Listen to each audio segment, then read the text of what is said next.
মনোযোগ সহকারে শুনুন, দেখুন ও শিখুন সৌরজগতের গ্রহগুলি ও জ্যোতিষশাস্ত্রের গ্রহগুলি। সৌরজগতের 9টি গ্রহ আছে: বুধ, শুক্র, পৃথিবী, মঙ্গল, বৃহস্পতি, শনি, ইউরেনাস, নেপচুন, প্লুটো।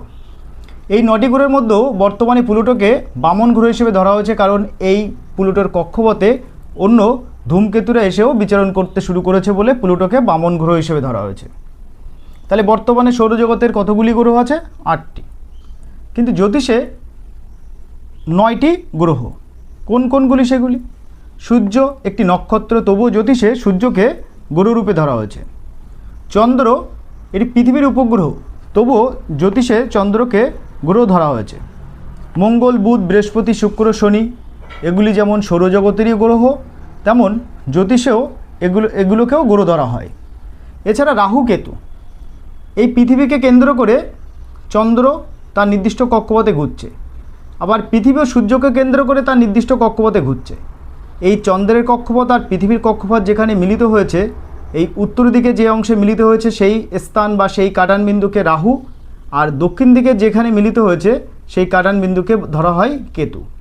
এইভাবে জ্যোতিষের 9টি গ্রহকে ধরা হয়।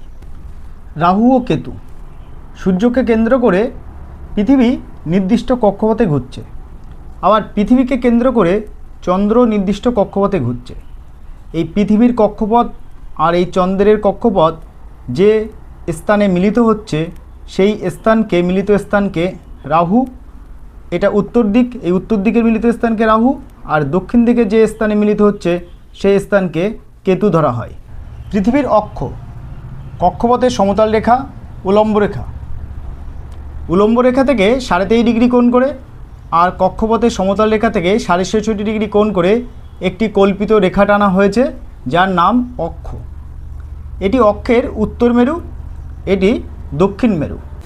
পৃথিবীর আবর্তন গতি, নিজ অক্ষের চারিদিকে প্রায় 24 ঘন্টায় একবার সূর্যকে পশ্চিম থেকে পূর্বে লাট্টুর পাকের মতো আবর্তন করে। প্রতিদিন প্রায় 1 ডিগ্রি করে আবর্তন করে। পৃথিবী তার অক্ষ 66.5 ডিগ্রি কোণে হেলে আছে এবং কক্ষতল, এই কক্ষতল বরাবর আর এই অক্ষ বরাবর পশ্চিম থেকে পূর্বে সে প্রতিদিন একবার আবর্তন করে চলেছে। এই আবর্তন করতে তার সময় লাগে প্রায় 24 ঘন্টা। পৃথিবীর পরিক্রমণ গতি, পৃথিবীর নিজ অক্ষের চারিদিকে কক্ষতল বরাবর পশ্চিম থেকে পূর্বে লাট্টুর মতো পাক খেতে খেতে প্রায় 365 দিনে একবার সূর্যকে পরিদক্ষিণ করে। একে পরিক্রমণ গতি বলে। এই পৃথিবী প্রতিদিন এক পাক করে ঘুরতে ঘুরতে ঘুরতে ঘুরতে পুরো সম্পূর্ণ কক্ষপথটা যখন ঘুরে আবার নির্দিষ্ট স্থানে চলে আসবে, তখন 1 বছর ধরা হয় এবং একে পরিক্রমণ গতিও ধরা হয়।